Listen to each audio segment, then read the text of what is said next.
Namathu Ratana Tayasa. May I pay homage to Triple Gem, the Buddha, Dhamma, and the Sangha. My respect goes to my parents and my teachers. Hello, good evening, everyone. So today is Thursday, the 1st of April, 2021. And this is Achan Sujan from Varapunya Meditation Center, Aberdeen, Scotland. So today, this morning, I was reflecting that normally people will be celebrating April Fool. Does anybody play this trick, April Fool? Making a fool of others, or lying to yourself. Hello, Margaret. Good evening. Hello, Yvonne. Good evening.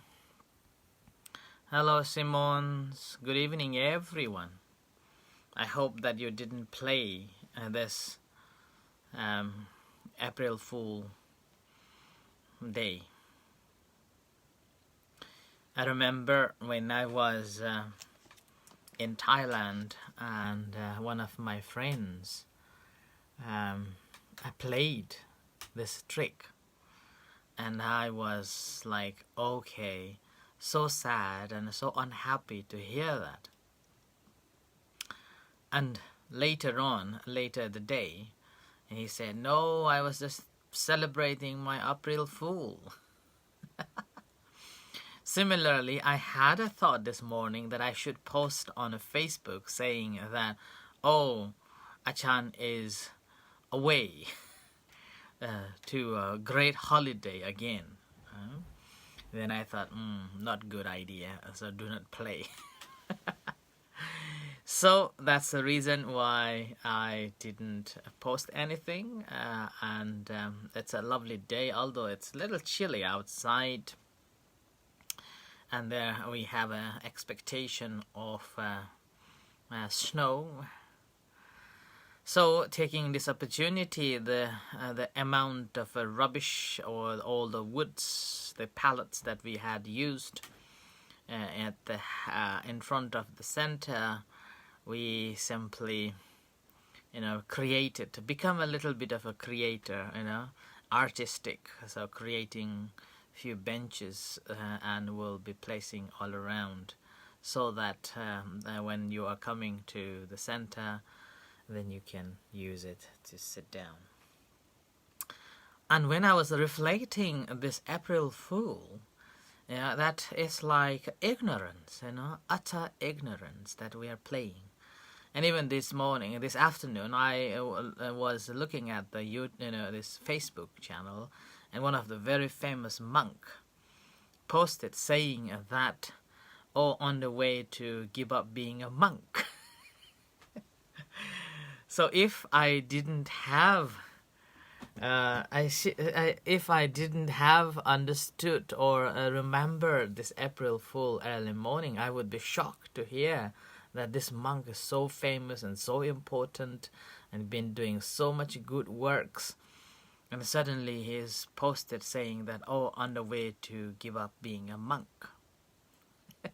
Then I just laughed at that, at the message. So it's utter ignorance. And we are very lucky, in a way that we love to play with these cunning and playful messages. And that's simply we like to make others feel or fool others. It reminds me a story of a Aesop story, that this boy was a shepherd. So he was guarding the sheep, and then he wanted to play, and he shouted that, tiger coming to eat all the sheep.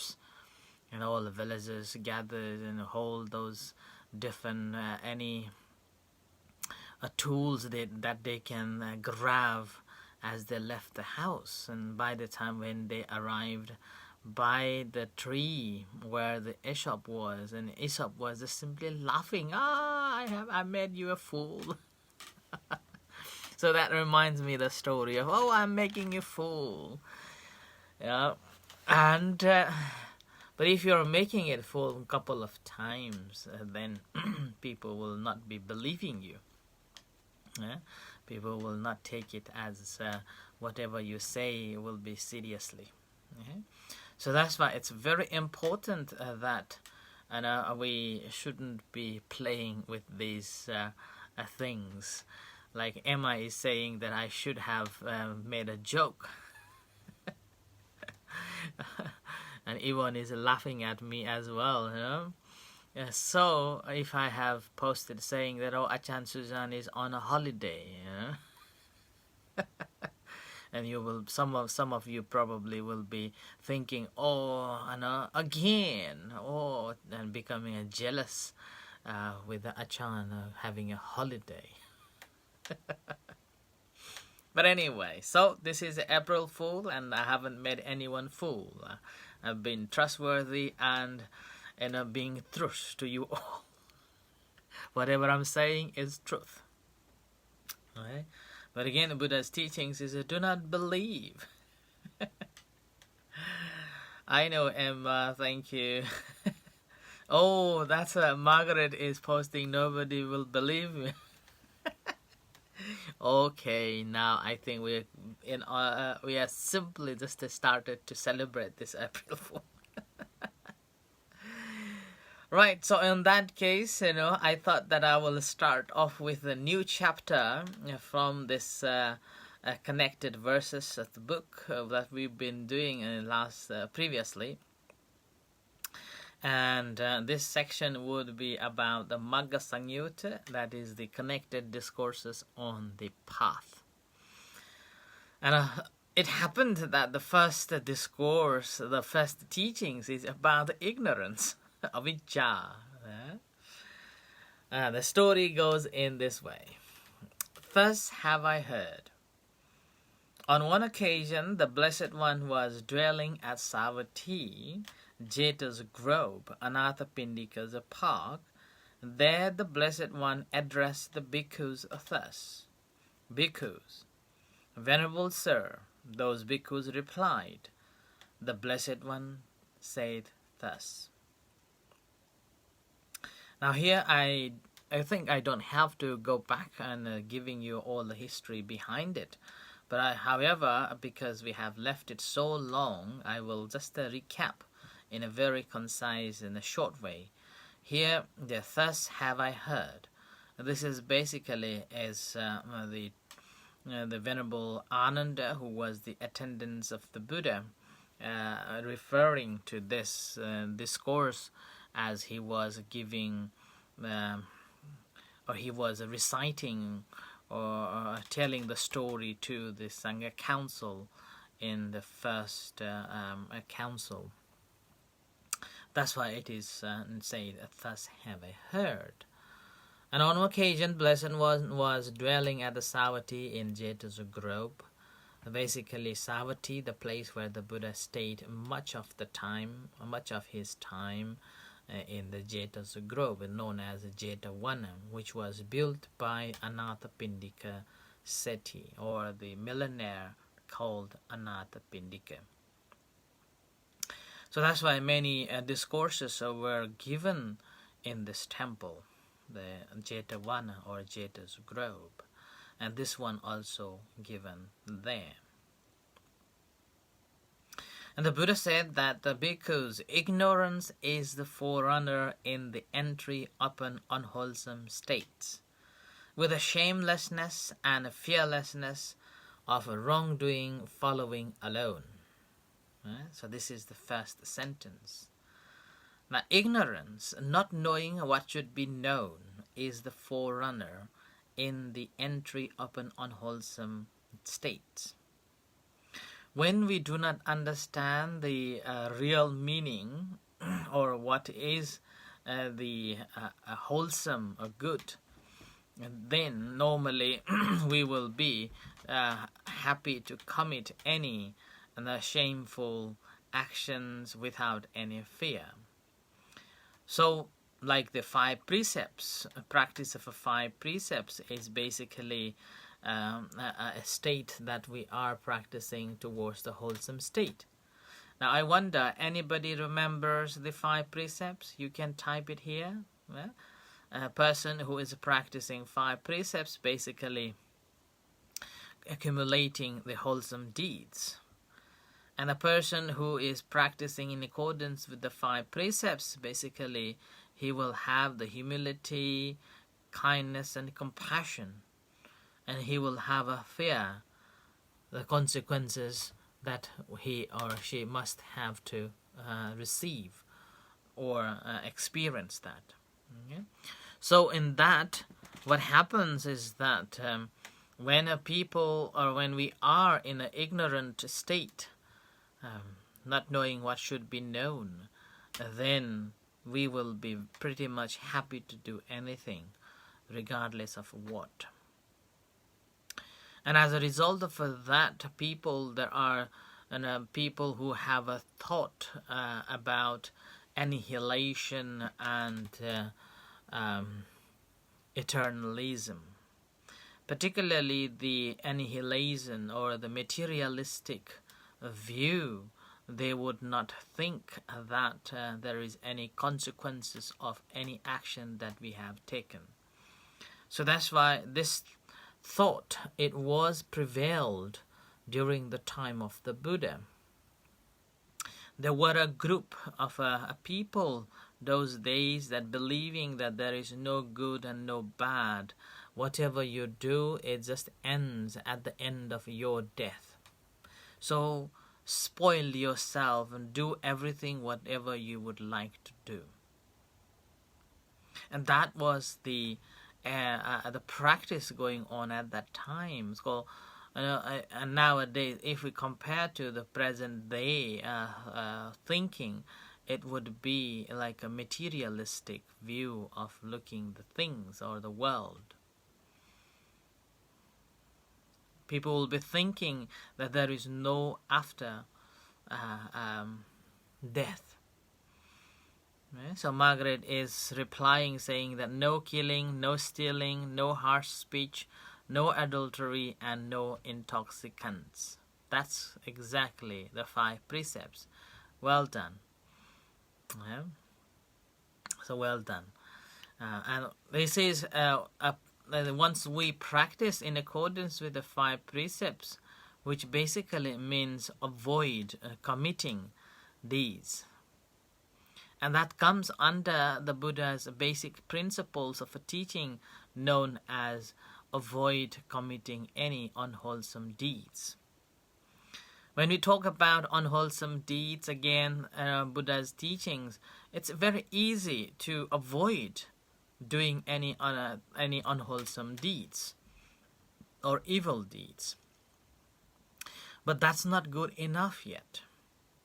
The Buddha's teachings further on saying that one has to cultivate the positive actions, that is kindness or harmlessness, kindness and compassion, and a sense of a sharing and a caring, and a respecting, and being a truth,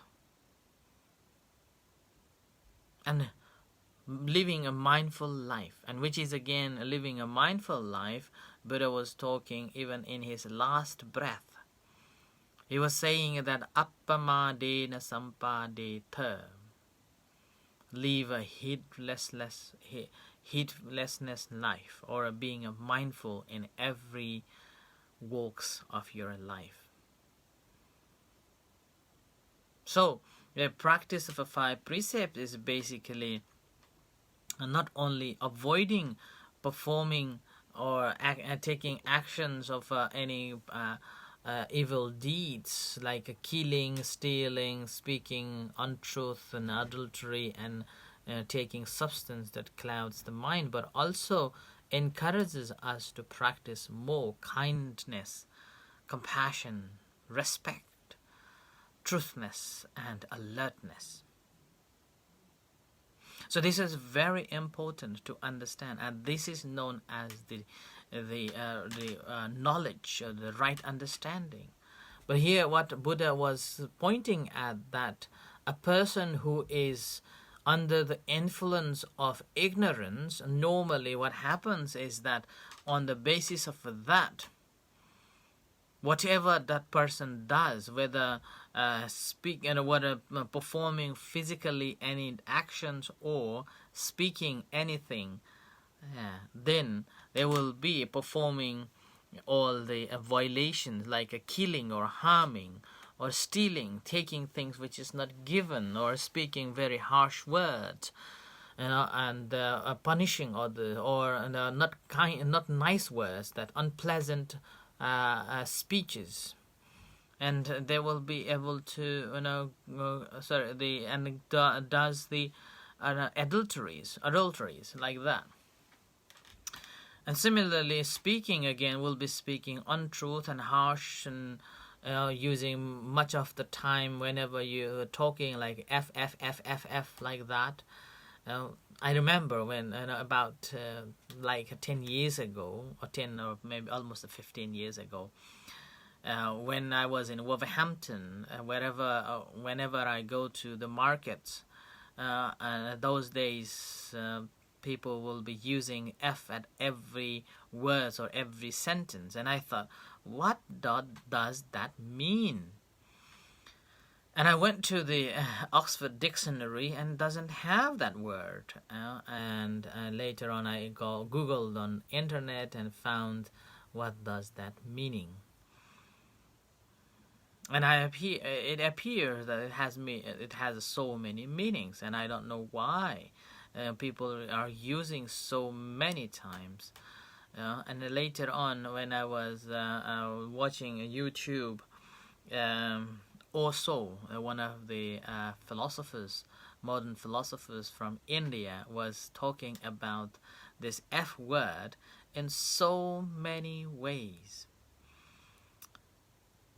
And again, this F word becomes a word of unpleasant and not nice, and civilized people shouldn't be saying this word, like that. But if someone is influenced by the ignorance, and it's very easy to be said, and particularly when you are upset, when you are unhappy, and when you are angry at someone, then this word simply will come out without knowing. I remember in our family, my father and mother always encouraged us not to speak any harsh, any wrong words, or any abusive words. And I remember there was one time that my brother, an elder brother, spoke something which is very not nice to hear to my mom. It's like a F in English, and my mother immediately punished him, saying that, how dare you say that word to me, and this is not for the civilized and nice people. This is not what you should be saying. And I still remember, not only she punished him, she also pushed him to the ground, saying that you should never say it again. Like that. I think it is a tradition that in those days children are punished if you have done something wrong.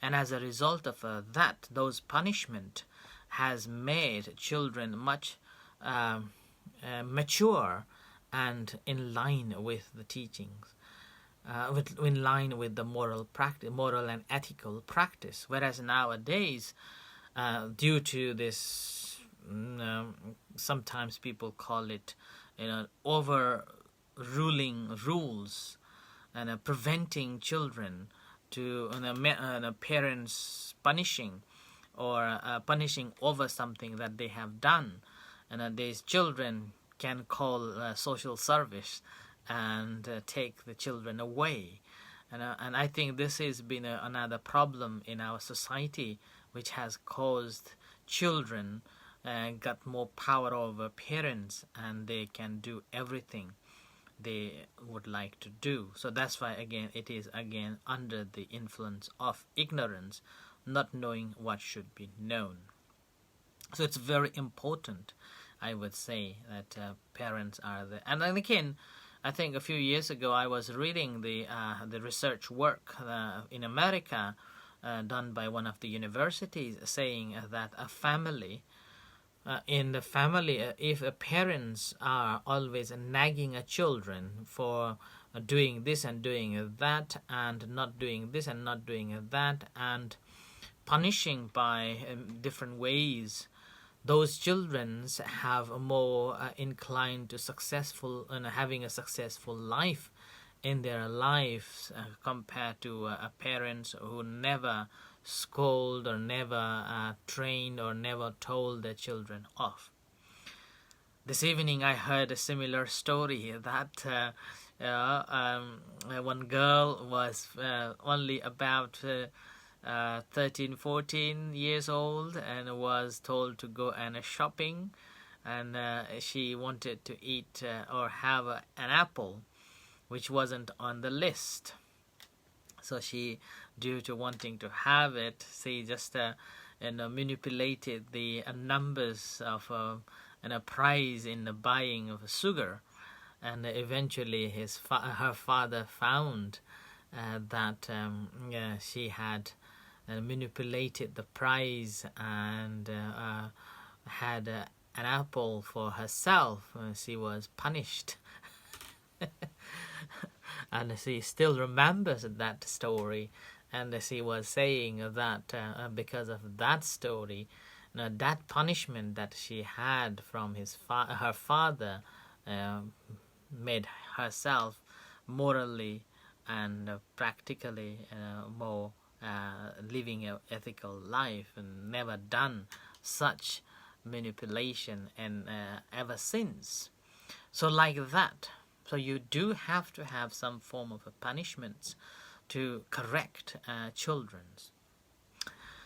So and this is why when someone is under the influence of ignorance, then these people or these children will do anything without having any thought of a shame and a fear of any punishments. And this is again not only for the children, but also we adults should have a right understanding about the cause and effects. Any action that we take, the moment when we understood that any action that we take has the consequences of it, what happens is that we will have a shame of doing those unwholesome actions, and also feeling a fear of the results that we may have to received. And further on here, the scripture says that for an unwise person immersed in ignorance, wrong view springs up. So wrong view about our action and results will just springs up. And for one of wrong view, and a wrong intention springs up. So when you have ignorance or not knowing what should be known, and that would help you to have a misunderstanding of the things. When you have a misunderstanding of the things, you will be thinking wrongly. When you are thinking wrongly, basically you will be speaking wrong. And when you are speaking wrong, what happens? It will be influencing you to act something bad. And that's why it's called wrong action springs up. And from a wrong action, what happens is that your living will be wrong too. And it says wrong livelihood springs up. For one of wrong livelihood, wrong effort will springs up.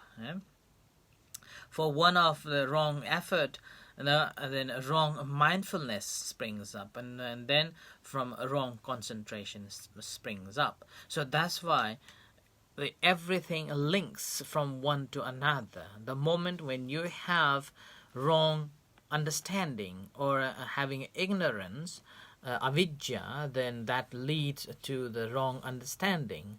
And then thinking will be wrong, speaking will be wrong, and every action that you take will be wrong. Everything becomes wrong. And that's why we have the word called samma samadhi or samma sati, and then miccha sati and miccha samadhi. So that means, someone who has got a good concentration but intending to do bad, like robbing a bank. When a person who is going to rob a bank, he has got a good mindfulness and good concentration. He will be concentrating so good, planning everything, and speaking properly. So that whole things will become wrong. So that's why it's very crucial and very important to have a right understanding, vidya rather than avidya, ignorance. Okay? So vidya means the knowledge, the understanding. Proper understanding will help to gain the right path towards the liberation. So I end here for tonight's reflection. Thank you everyone for watching and following. May you all be well and happy. In a few moments' time, we're going to have evening chanting and guided meditation.